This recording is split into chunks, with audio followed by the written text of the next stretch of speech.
Hola niños, muchas bendiciones. Bienvenidos a tu escuelita bíblica, Mi Pasión. Tengo muchas razones por qué estar agradecido y feliz. ¿Sabes? La primera es porque Dios ha sido bueno y nos ha regalado otro día más de vida. La segunda, porque cuento con tu compañía. Y la tercera es porque este día iniciaremos un nuevo estudio de uno de los libros de la palabra de Dios. Hoy le toca el turno a un profeta menor y este profeta es Esdras. Así que te invito a que te quedes conmigo y hagamos una pequeña introducción de todas las enseñanzas que Dios tiene para nosotros a través de este libro.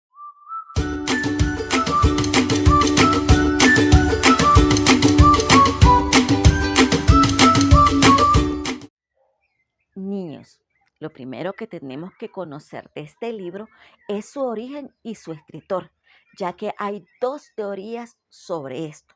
La primera teoría nos dice que en el original hebreo, este libro está unido con Nehemías, o sea, es Esdras y Nehemías, y que su escritor es Nehemías. La segunda teoría nos dice que son libros separados y que es Esdras el escritor de este libro. Este libro tiene 10 capítulos y su nombre significa al que Dios ayuda. Hay dos temas principales dentro de este pequeño libro. Uno es el retorno del pueblo y el otro es la construcción del templo. Niños, para entender mejor de qué se trata el libro de Esdras, tenemos que irnos un poquito más atrás. En el libro de Segunda de Crónicas, en sus últimos versículos, nos cuenta la historia de cómo el pueblo de Israel hizo lo malo delante del Señor. Fue tanta su rebeldía que Dios permitió que los babilónicos conquistaran a su pueblo. Y no solamente eso, les causó mucho dolor. Mataron a jóvenes, mataron a doncellas, tomaron todos los utensilios del templo de Dios, aquel hermoso templo que había construido Salomón, y se lo llevaron como botín de guerra. Y aparte de eso, también quemaron el templo de Dios. Así que el Señor permitió que el pueblo de Dios estuviera cautivo durante 70 años para que se cumpliera la promesa que hizo a través del profeta Jeremías. Luego, pasado el tiempo, el Señor usó al rey Ciro de Persia para conquistar a los babilónicos y les ofreció al pueblo de Israel la opción de regresar a su tierra y que pudieran también reconstruir el templo del Señor. Este libro se divide en dos partes, niños. En la primera parte conocemos al primer grupo de personas que retornan a Judá. Este grupo de personas iban con el apoyo del rey Ciro, ya que él les dio la libertad de regresar a su pueblo de origen y volver a reconstruir el templo del Señor. Y no solamente eso, les regresó todas las cosas que habían robado los babilónicos de la casa del Señor. Este primer grupo de refugiados era liderado por Zorobabel. ¿Y saben lo que hizo al nomás llegar a Jerusalén? Fue restaurar el altar de Dios, porque para él era importante restaurar la comunión de los hombres con el Señor a través de las ofrendas de los holocaustos. Por eso fue lo primero que hizo antes de comenzar a restituir los cimientos de todo el templo. Entre las personas que habían regresado de la cautividad, habían sentimientos encontrados. Por una parte, estaban aquellos que estaban felices de volver a su tierra, a restaurar la casa de Dios, y por otra parte, estaban aquellos ancianos que habían conocido lo hermoso que era el templo cuando lo construyó Salomón, y lo que ahora había eran ruinas. Y eso les dolía mucho en su corazón. Hubieron personas que se acercaron a querer ayudar a Zorobabel y a las demás personas a reconstruir el templo de Dios. Pero él no se los permitió porque ellos iban con muy malas intenciones. Pasó algo entre el primer grupo y el segundo grupo. Y es que estas personas no veían con agrado que se restaurara la tierra de Jerusalén. Entonces comenzaron a querer sobornar a todos los consejeros que estaban allí. Incluso tuvieron el atrevimiento de hacer cartas para presentárselas al rey de modo de que detuvieran esta reconstrucción.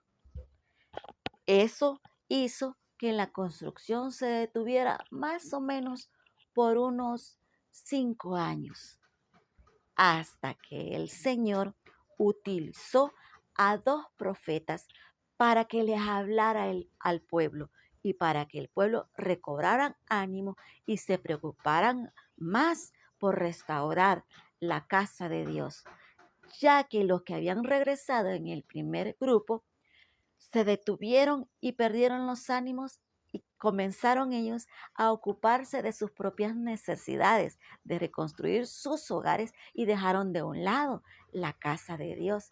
Entonces el Señor mandó a Ageo y a Zacarías para que le hablara a su pueblo y ellos recobraran ánimo para seguir construyendo el templo de Dios.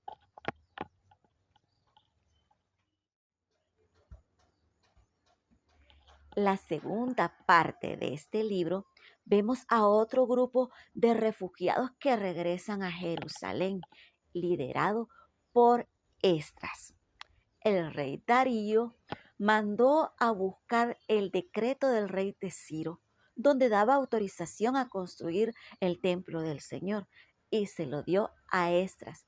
Esta era la autorización para seguir construyendo la casa del Señor.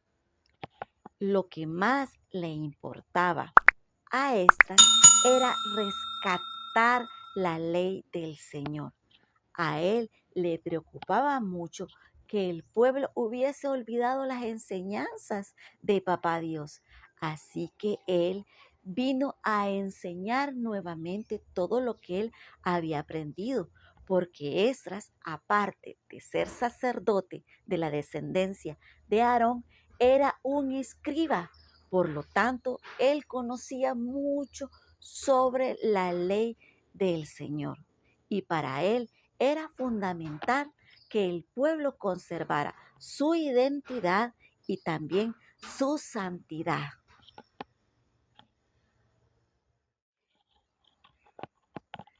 Esdras era un siervo de Dios que se tomaba muy en serio su papel. Así que él motivó a todo el pueblo a arrepentirse y a buscar a Dios de corazón.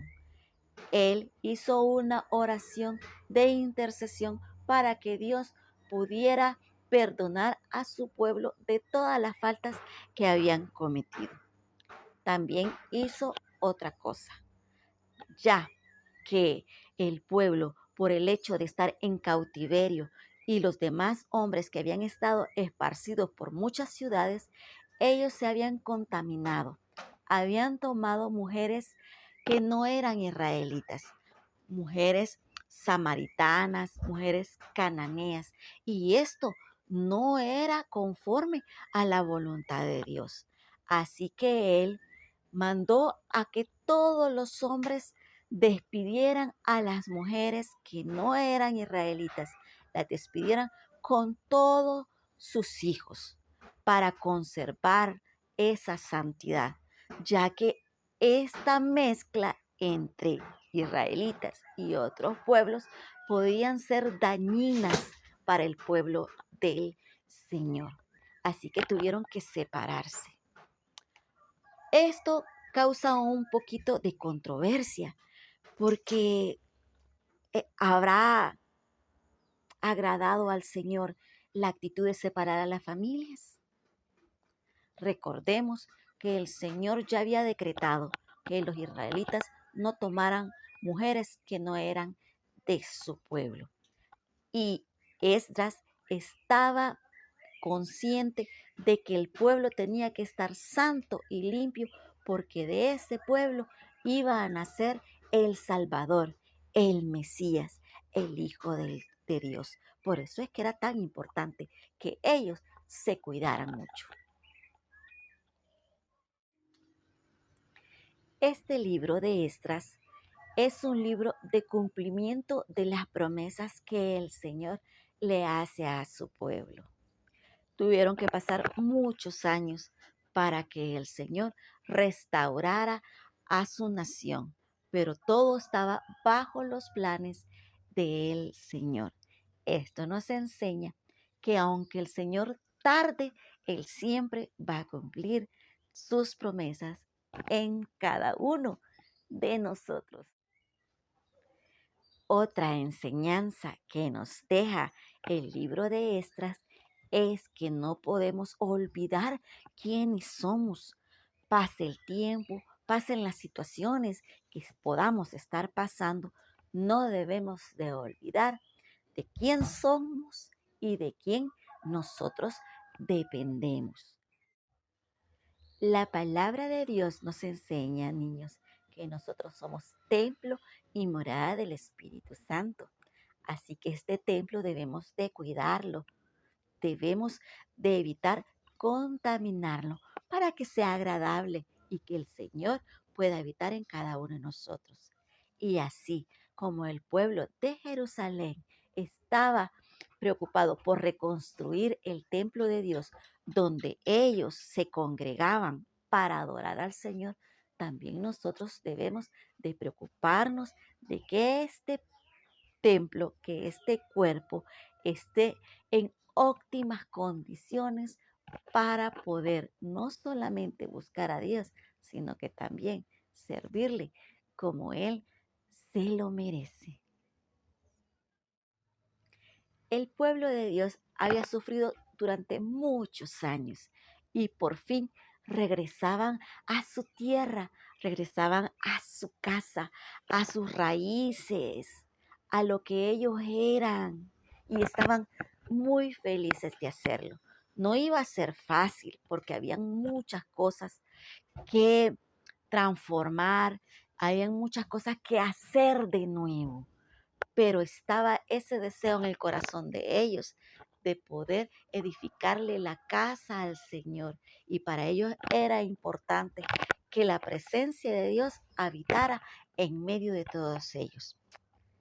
Muchas veces nosotros le fallamos al Señor y el pecado nos aleja de su presencia, nos aleja de nuestra comunión. Dios no se aleja de nosotros, pequemos como nosotros pequemos, pero si nosotros nos alejamos al pecar, siempre hay un momento para regresar a los pies del Señor. Siempre hay un momento indicado para volver a nuestras raíces, para restaurar nuestra comunión con el Señor. No se te olvide, Dios siempre nos estará esperando con los brazos abiertos, porque Él nos ama y Él quiere habitar en nosotros y en medio de todo su pueblo. Hay muchas cosas que nos enseña el libro de Esdras y las vamos a estar viendo poco a poco. Así que yo te invito que no te vayas a perder ninguna de estas clases, que me acompañe y que juntos conozcamos más de la palabra del Señor. Y nos vemos a la próxima. Bendiciones.